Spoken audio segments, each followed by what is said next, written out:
Bismillahirrahmanirrahiim. Casharkan waxaynu ku soo qaadan doonaa Books of Pre-Entry kale kaas oo lagu magacaabo Cash Receipt Book.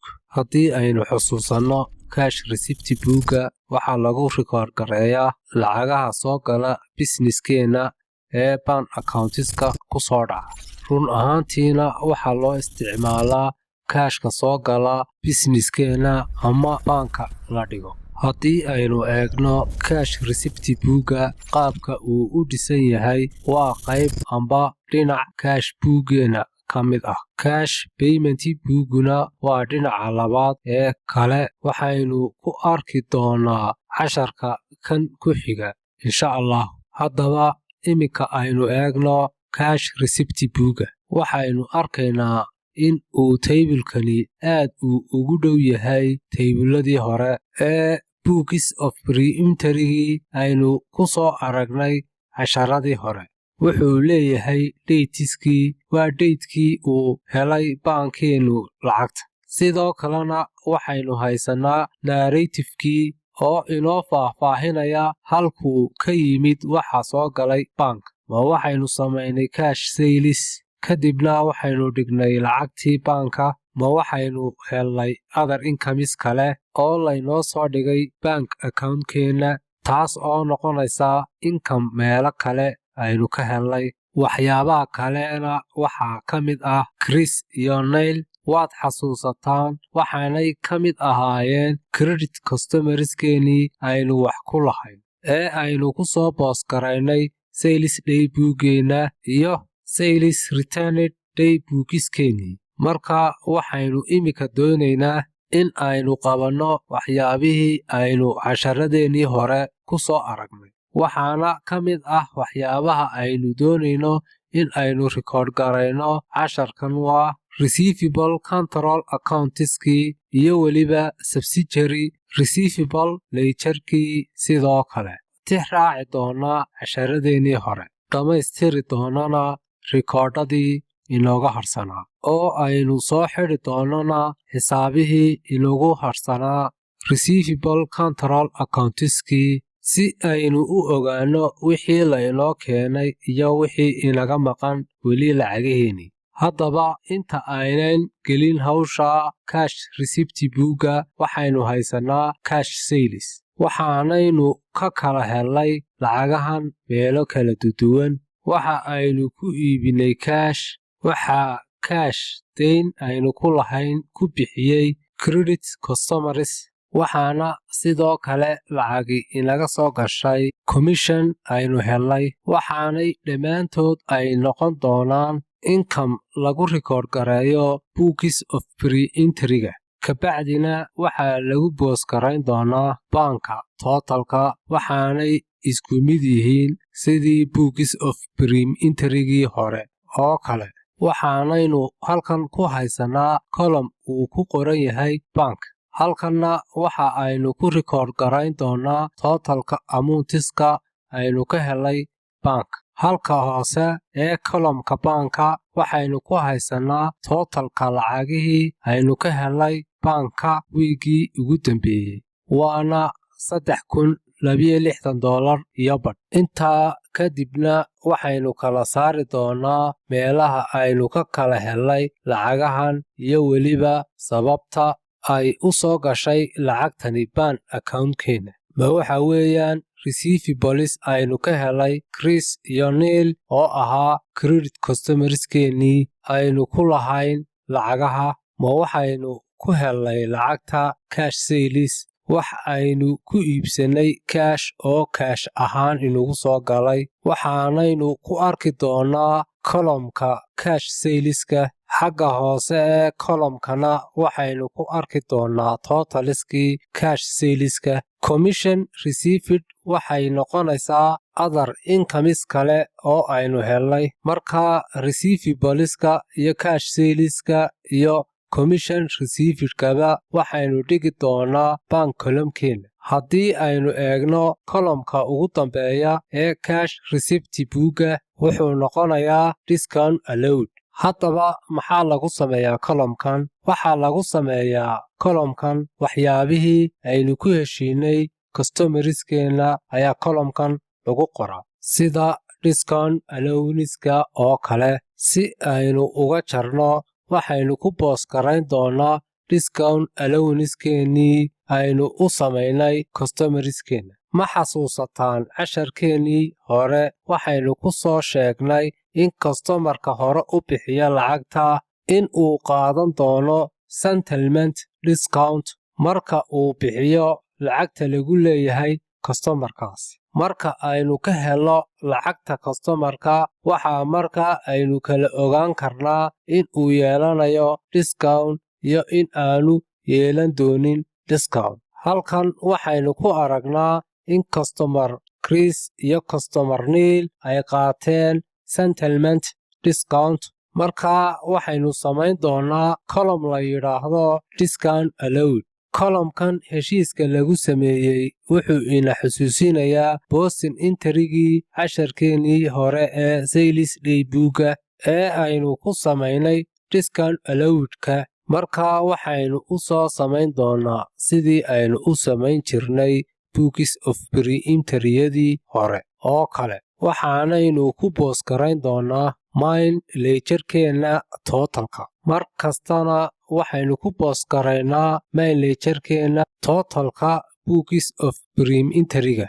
Haddaba waxaynu halkan ku haysanaa in aynu helnay total dhan $3,062 iyo badh baankeena. Marka aynu ka helo lacag baankeena, dabcan waxay kordhinaysaa asset-keena baanka. Markaa waxaynu dhibid garayn doonaa bond accounts-ka cash banka. Halkanna waxaynu ku haysanaa total amounts aynu ka helnay receivables-kii credit customerskeena. Waxaanaynu credit garayn doonaa receivables-ka. Muxuu noqon doonaa magaciisu? Ma receivable control-ka mise subsidiary ledger-ka ayuu noqon doonaa? Wuxuu noqon doonaa receivable control. Markaa waxaynu yarayn doonaa receivable control-skeena maxaa yeelay waxaynu lacag aynu ka helnay credit customerskeeni. Ha ilaawinana sharcigii ahaa wax kasta oo taga receivable control-ka waa in sidoo kale loo sii kala jajabiyaa customer accounts gooni ah oo la yiraahdo subsidiary receivable ledger.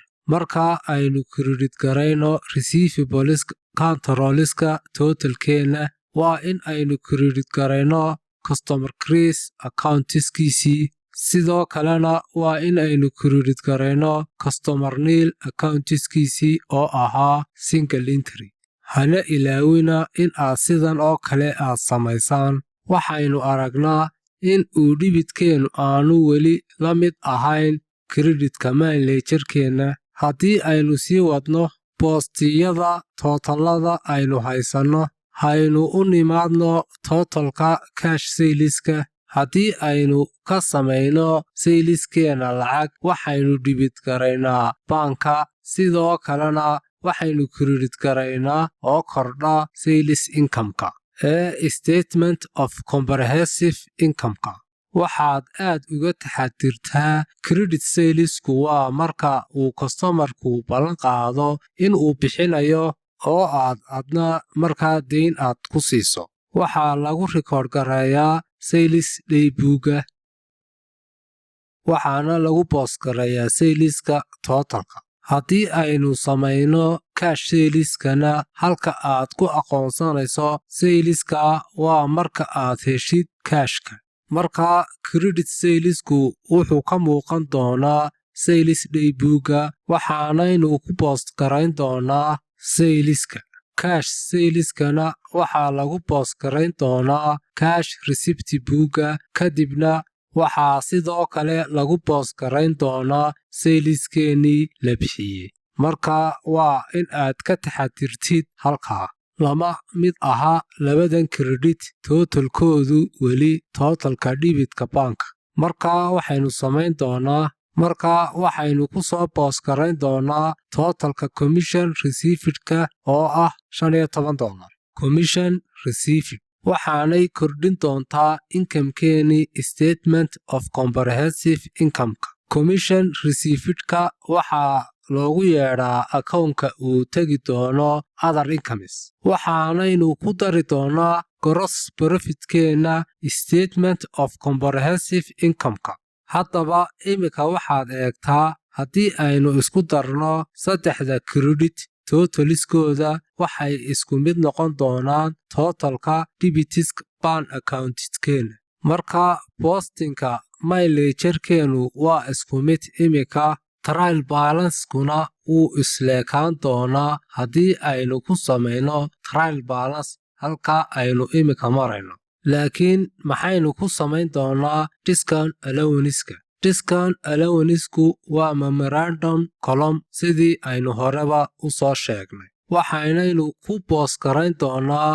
mileagerkeena discount allowance waxaanaynu boos garayn doonaa totaliska sidii aynu kuwii kaleba aynu ugu soo boos garayn jirnay laakiin isagu wuxuu leeyahay double entry u gaar ah haddaba double entry-gaasi wuxuu noqon doonaa haddii aad xasuusataan casharkeenii hore debitka waxaynu gelinay discount allowance taasina waxay badin doontaa expenses-keena waayo waxaynu discount ugu samaynay sales price-keennii waxaanaynu ku rikoodh garayn doonaa saleska rikoodhka saleskana waxaa la geeyaa sales daybuga creditka waxaynu ka yarayn doonaa receivable control-ka waayo customerka waxaynu u samaynay discount amount cayiman hana ilaawina wax kasta oo taga receivable control-ka waa in loo sii kala jajabiyo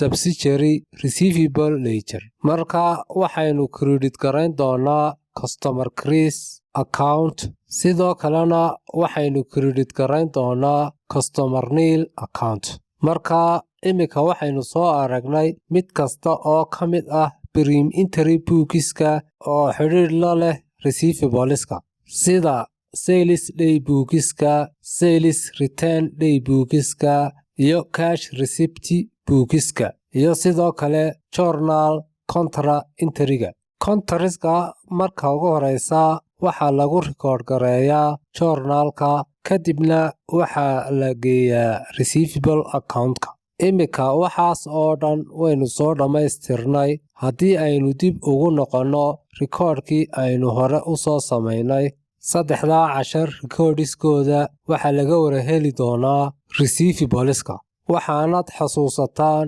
rikoodhkii ugu horeeyey ee aynu ku soo boos garaynay debitka wuxuu ahaa sales daybook rikoodhka labaadna waxaynu ku soo boos garaynay sales return daybooks sidoo kalena haddii aad xasuusataan waxaynu ku soo boos garaynay subsidiary receivable ledger-ka haddaba aynu tagno receivable control-ka aan kuna boos garayno control account-kan cash receipt book-ga marka cash receipt book-ga waxaynu nidhi waxaynu ka yarayn doonaa customer crease iyo customer nil accountiskooda ee subsidiary ledger-ka waxaanaynu credit garayn doonaa si aynu u yarayno receivable control-ka 547 sidoo kalena waxaynu nidhi waxaynu ku boos garayn doonaa $27 discount allowance ah kaa oo aynu geyn doono receivable control-ka cash receipt book-ga markaa waxaynu ku boos garayn doonaa dhinaca creditka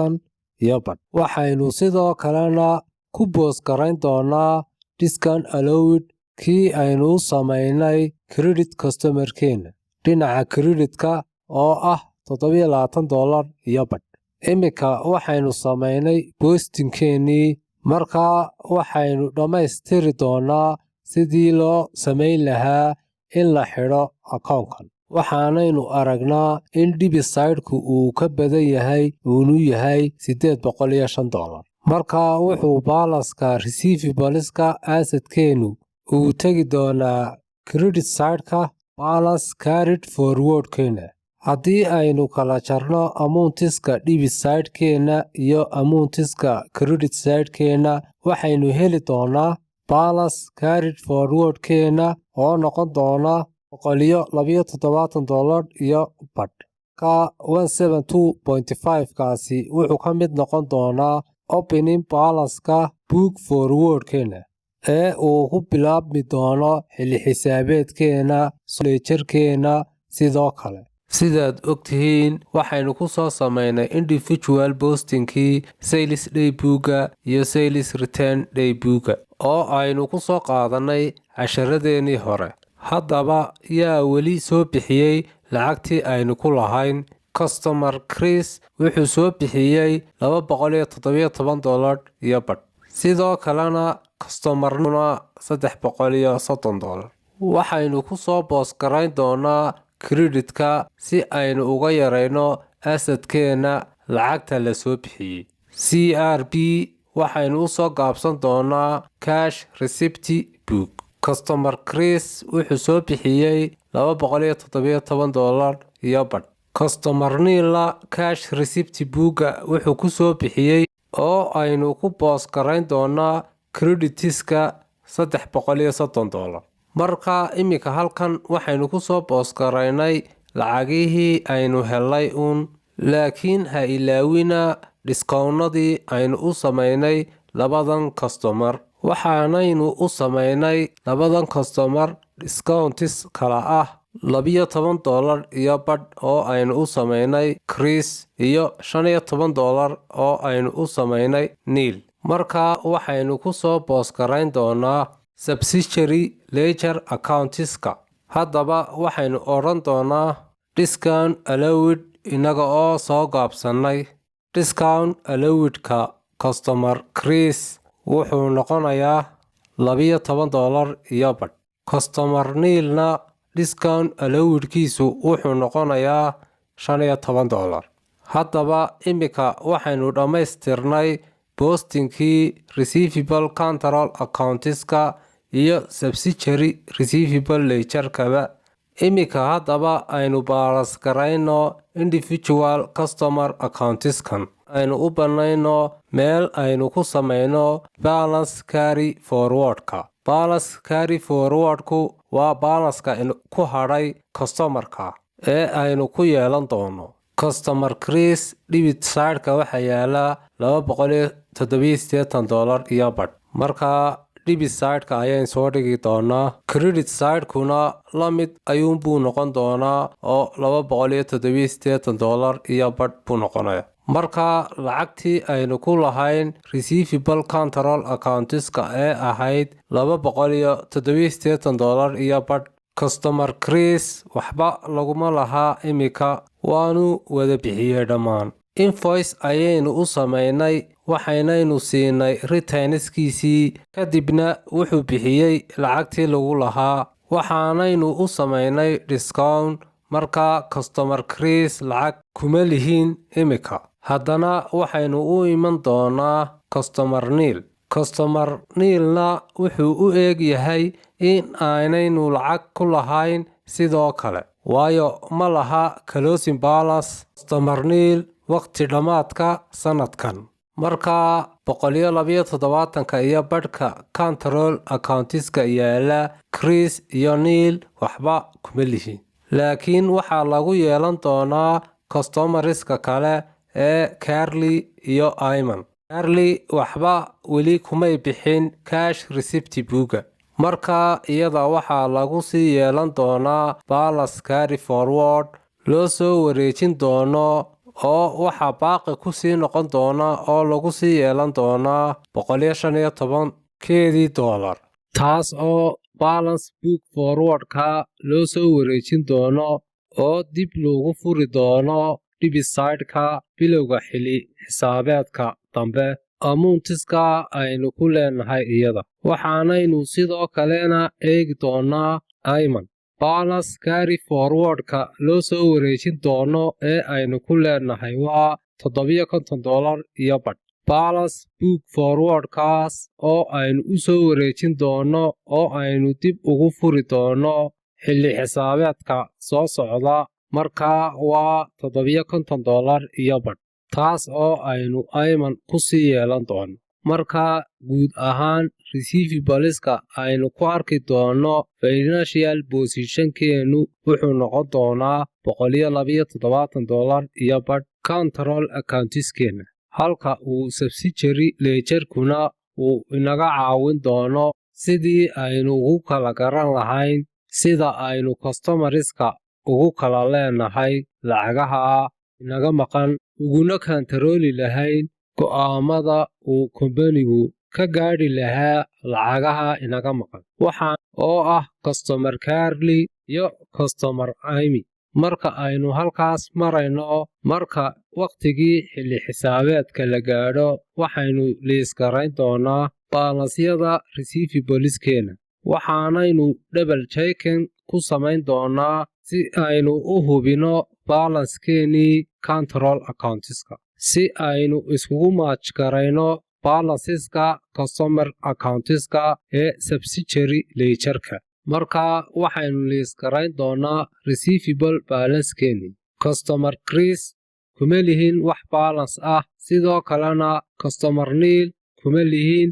wax balance ah customer carely waxaynu ku leenahay balance ah $115 customer imi na waxaynu ku leenahay balance ah $750 iyo badh totalkan aynu soo liiskaraynay receivable balance-ku waa in uu la mid ahaado control account balance-ka aynu markaa double checking-ka ku soo samaynay waa $127 iyo badh marka aynu double checking ku samayno $127 iyo badhka in figure-kani uu la mid yahay control account balance-keena markaa labaduba way ismatch gareeyeen labadoodana way reconcile garaynay taasina waa sida guud ahaan subsidiary ledger-ka lagu kantaroolo receivables-ka marka uu xilli xisaabeed kastaaba uu dhammaado waxaynu reconcile ku samaynaa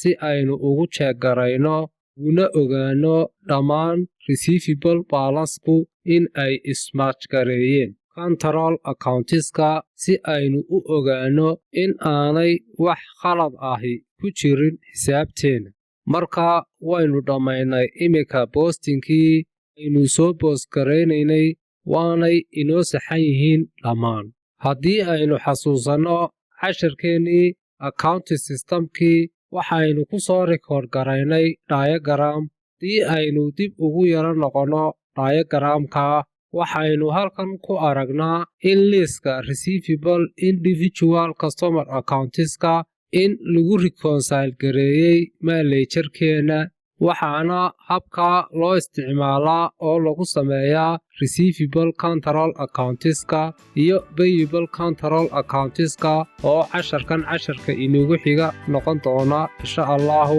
marka intaas ayaynu ku soo koobi doonaa boostingkii control accounts-ka waanad mahadsantihiin